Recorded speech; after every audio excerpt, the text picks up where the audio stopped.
नमस्कार, आप देख रहे हैं बोले भारत यूपी की बात। मनीष के साथ में आपका बहुत स्वागत है। आज हम इस एपिसोड में बात करेंगे कि पंचायत चुनावों को लेकर क्या कानूनी दाव पेच प्रदेश में चल रहे हैं। 26 मई को पंचायतों का, ग्राम सभाओं का कार्यकाल खत्म हो गया, लेकिन उससे पहले सरकार पंचायत चुनाव नहीं करा पाई। ऐसे में सरकार ने ये नियम निकाला कि ग्राम प्रधानों को ही प्रशासक के पद पर आगे बढ़ा दिया जाए, उनको तैनात कर दिया जाए, उनका कार्यकाल बढ़ाने जैसी बात सरकार ने की। इससे संबंधित 25 मई को एक ऑर्डर भी जारी किया गया। ऐसे में इस ऑर्डर के जारी होने के 4 दिन बाद ही इलाहाबाद हाईकोर्ट में इसको चुनौती दे दी गई, ये कहते हुए कि चूँकि ग्राम सभाओं और पंचायतों में जो पदाधिकारी होते हैं वो डायरेक्ट इलेक्शन से आते हैं, जनता मतदान करके उनको भेजती है। ऐसे में उनका कार्यकाल किसी भी सूरत में नहीं बढ़ाया जा सकता। अब तक जब भी ऐसा हुआ कि चुनाव समय पे नहीं हो पाए, ऐसे में किसी अधिकारी को पंचायत स्तर पर एडीओ पंचायत को, ब्लॉक लेवल पर ब्लॉक डेवलपमेंट ऑफिसर को और डिस्ट्रिक्ट लेवल पर डीडीओ या सीडीओ को प्रशासक के रूप में सरकारें बैठाती रही हैं। लेकिन ऐसा पहली बार हुआ है कि ग्राम प्रधानों को ही प्रशासक के तौर पर बैठाया गया है या वह ऐसा करने का आदेश जारी किया गया है। इलाहाबाद हाई कोर्ट में कौशाम्बी के रहने वाले आशीष कुमार ने, जो कि एक आम व्यक्ति हैं, इनका पंचायत में न ग्राम सभाओं में न ये प्रधान है, न पंचायत सदस्य हैं, न ब्लॉक प्रमुख हैं, न जिला पंचायत सदस्य हैं, न जिला पंचायत अध्यक्ष हैं, इनका कोई वास्ता नहीं। उन्होंने सरकार के इस फैसले को इलाहाबाद हाई कोर्ट में चुनौती दी, उस पर सुनवाई चल रही है। हाई कोर्ट ने सरकार से जवाब मांगा है। लेकिन आज इस एपिसोड में हम लोग बात करेंगे अग्निहोत्री कुमार त्रिपाठी जी से, जो इलाहाबाद हाई कोर्ट के वकील हैं और इस मामले की पैरोकारी कर रहे हैं। अग्निहोत्री जी, आपका बोले भारत में बहुत स्वागत है सर। जी। सर, सबसे पहले तो मैं ये जानना चाहूँगा कि प्रशासकों के तौर पर ग्राम प्रधानों की भूमिका को सरकार ने आगे बढ़ा दिया था, अब कानूनी दाव पेच से क्या मिलने वाला है सर? देखिए, कॉन्स्टिट्यूशन ऑफ इंडिया सरकार ने केंद्रीय सरकार ने 72वें संशोधन 74वें संशोधन करके स्थानीय प्रशासन की व्यवस्था करी। स्थानीय प्रशासन उसी तरह से है जैसे केंद्र में सरकार है, राज्य स्तर पे सरकार है। इन सरकारों का भी ऊपर की सरकारों की तरह एक फिक्स टेन्योर किया गया है। इस संबंध में आर्टिकल 243 है, जिसमें स्पष्ट रूप से प्रोविजन किया गया है कि किसी भी चुने हुए पंचायत का कार्यकाल 5 साल से अधिक नहीं होगा। इस 5 साल के आप आगे किसी भी रूप में प्रधान को कार्य करने की अनुमति नहीं दी जा सकती है। अब उत्तर प्रदेश में 2021 में चुनाव हुए थे, 26 मई 2026 को इनका कार्यकाल खत्म हो गया। सरकार किन्हीं कारणों से, जो उस कारणों पे चूंकि हमारी रीट नहीं है, इसलिए हम उस पर फोकस नहीं कर रहे, जिन भी कारण से चुनाव नहीं करा पा रही है। चुनाव न करा सकने की स्थिति में उत्तर प्रदेश पंचायती राज में एक प्रोविजन है, सेक्शन 12(3)A, जो ये व्यवस्था करता है कि अगर आप किसी से चुनाव नहीं करवा पा रहे हैं तो आप प्रधान को हटाकर प्रशासनिक समिति बनाएंगे या प्रशासक उसके कार्यों को देखने के लिए। प्रशासनिक समिति को भी स्पष्ट रूप से डिफाइन किया गया है। कोई भी ऐसा व्यक्ति जो पंचायत चुनाव में जीतने के लिए एलिजिबिलिटी रखता हो, चुनाव लड़ने की योग्यता रखता हो, उससे आप प्रशासनिक समिति बनाएंगे। लेकिन कहीं भी उसमें नहीं कहा गया है कि आप प्रधान को बनाएंगे। प्रधान को ही रिप्लेस करने के लिए बनाया गया व्यवस्था या प्रशासक को बनाया गया है। तो सरकार का यह कदम संविधान के अनुच्छेद 43E का उल्लंघन है और यूपी पंचायत राज एक्ट 1947 के सेक्शन 12(3)A का उल्लंघन है। इस पे कई जजमेंट्स भी हैं। महाराष्ट्र हाई कोर्ट के डिवीजन बेंच का जजमेंट है और भी कई जजमेंट हैं। किसी भी रूप में 5 साल के बाद एक चुने हुए प्रतिनिधि को कंटिन्यू नहीं कराया जा सकता। अगर ऐसा होता तब तो किसी राज्य में होता कि चुनाव नहीं कराने लायक की स्थिति है, चलो मुख्यमंत्री को 6 साल के लिए आगे बढ़ा दो। ऐसा होता है क्या? कहीं नहीं होता है। भारत तक के इतिहास में कभी नहीं हुआ है। केंद्र का शासन लग जाता है। यहाँ केंद्र के शासन के रूप में राज्य के प्रतिनिधि है, अधिकारी, किसी भी अधिकारी को उठा के आप प्रशासक बना दीजिए, हमको कोई ग्रीवांस नहीं है। लेकिन एक चुने हुए प्रतिनिधि को जिसका एक फिक्स टेन्योर है, आप उसको 6 महीने का अतिरिक्त कार्यकाल नहीं दे सकते। मैं ये समझना चाहता हूँ कि सर, यदि सरकार ने प्रशासक के तौर पर ग्राम प्रधानों को बैठा दिया, तो इसमें क्या अंतर ऐसा आएगा जब अधिकारी प्रशासक के तौर पर उससे बैठते? एक अधिकारी के बैठने से तो बेहतर है सर ना कि समाज में ग्राम सभाओं में जो प्रतिनिधित्व करता आया है, क्योंकि वो बेहतर ढंग से ग्राम सभाओं की ज़रूरत समझता है एक अधिकारी के मुताबिक। तो इसमें देखिए कामकाज क्या में गड़बड़ी बेहतर क्या? हो, जी क्या बेहतर होगा क्या नहीं बेहतर होगा, इसके लिए विधायिका को ये पावर दिया गया है, विधायिका कानून बनाए। जब संसद ने कानून बना करके ये कह दिया कि 5 साल से अधिक आप नहीं रख सकते, आप चाहे जितना बढ़िया काम करें, कोई भी प्रतिनिधि, मुख्यमंत्री, सरकार कोई भी कितना अच्छा काम करे, कितना ही योग्य क्यों ना हो, क्या उसको 5 साल से अधिक दिया जा सकता है? नहीं दे सकते आप, क्योंकि आप संविधान का उल्लंघन कर रहे हैं। वो चाहे जितना योग्य है, आप उनको नहीं रख सकते। आप ये काम किसी भी अधिकारी या प्रशासनिक समिति को देना ही होगा।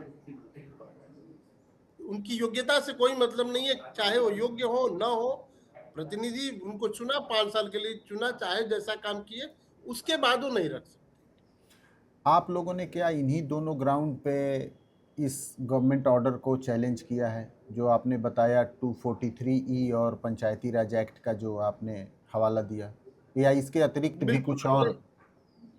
इसके अतिरिक्त भी है। इसके अतिरिक्त ये है कि आप मॉडल कोड कंडक्ट ऑफ कहते हैं इलेक्शनों में कि हम मॉडल कोड ऑफ कंडक्ट प्रदान करते हैं, तो क्या आप एक व्यक्ति को अतिरिक्त 6 महीना दे करके आप उसको जनता को मोबिलाइज करने का अतिरिक्त मौका नहीं दे रहे हैं? अब वो व्यक्ति जानेगा कि हमारा कार्यकाल समाप्त हो गया है, हमको चुना जाना है।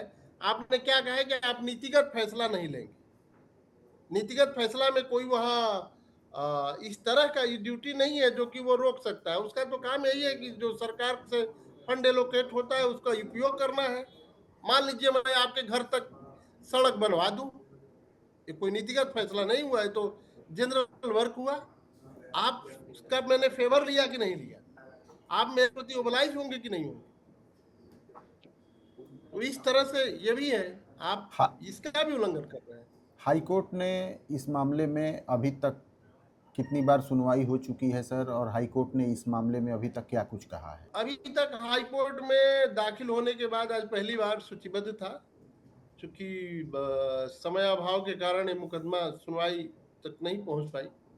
अब जैसा हाई कोर्ट की परिपाटी है, ये अगले हफ्ते इस आज ही के दिन पुनः सूचीबद्ध होगी। फिर उम्मीद है कि मुकदमा सुनवाई होगी। यानी इलाहाबाद हाई कोर्ट में अभी इस मामले को लेकर कोई सुनवाई नहीं हुई है? कोई सुनवाई नहीं।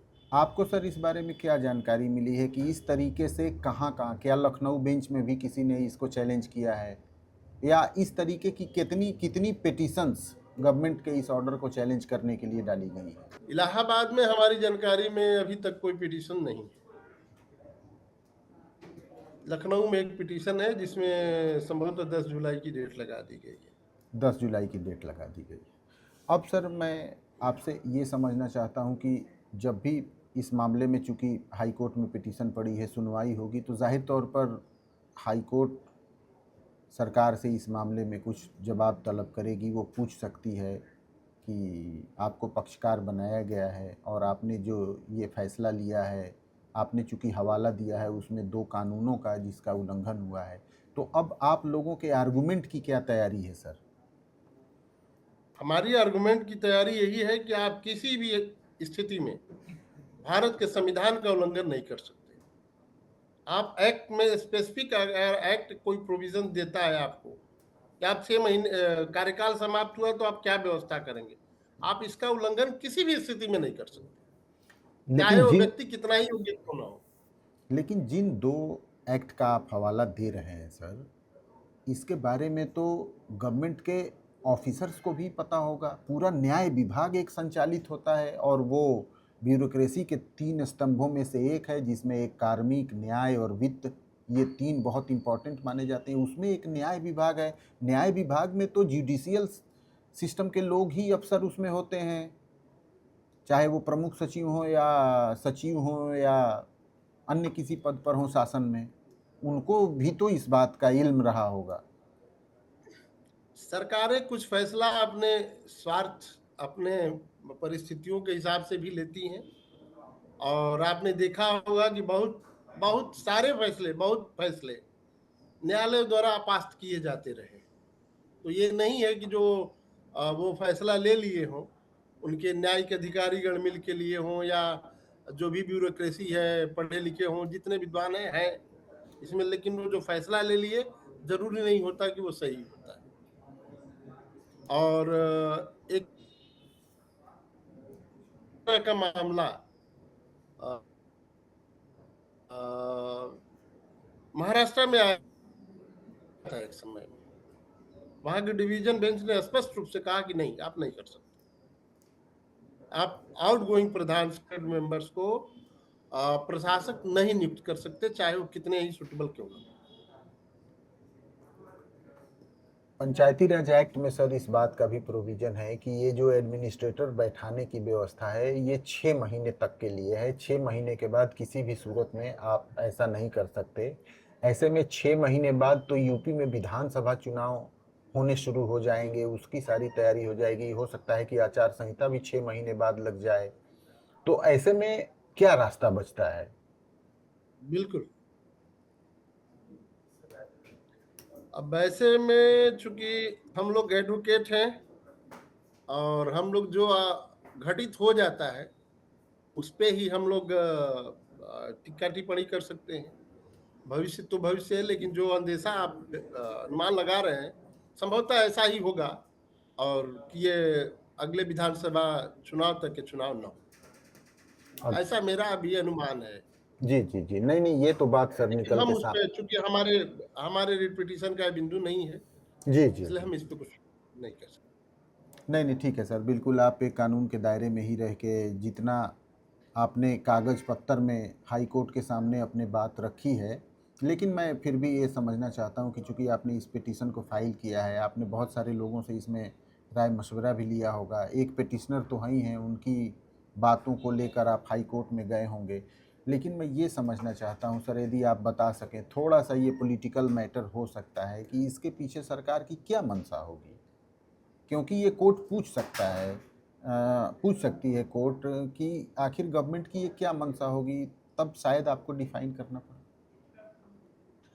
देखिए, कानूनी पहलू होता तो जरूर मैं जवाब देता, चूंकि ये राजनीतिक प्रश्न है।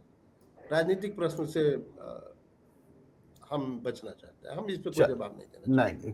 नहीं, कोई नहीं सर, अग्निहोत्री सर, तो अब इंतज़ार रहेगा नेक्स्ट फ्राइडे का। आने वाले शुक्रवार को इस मामले पर इलाहाबाद हाई कोर्ट में सुनवाई होगी। उसके बाद ही उसका रुख पता चलेगा कि सरकार से क्या इस मामले पर कोई जवाब हाई कोर्ट की तरफ से मांगा जाता है और उस पर सरकार क्या जवाब दाखिल करती है और उसके जवाब पे क्या ऑब्जेक्शन आप उठाते हैं। जाहिर तौर पर मुझे लगता है कि ये काफ़ी लंबी प्रक्रिया चलेगी सर अब। नहीं, मुझे लगता है कि जिस तरह से मेरी तैयारी है, इसका निस्तारण बहुत जल्द होगा। चलिए चलिए, अग्निहोत्री सर, आपने बोले भारत के लिए समय निकाला, इसके लिए आपका बहुत धन्यवाद। आगे देखते हैं कि इस मामले पर हाई कोर्ट में सुनवाई, सरकार का जवाब, सरकार के जवाब पे आपके सवाल, ये सब हम अगले शुक्रवार को आपके साथ फिर बैठकर बातचीत करना चाहेंगे। तब तक के लिए बहुत धन्यवाद सर।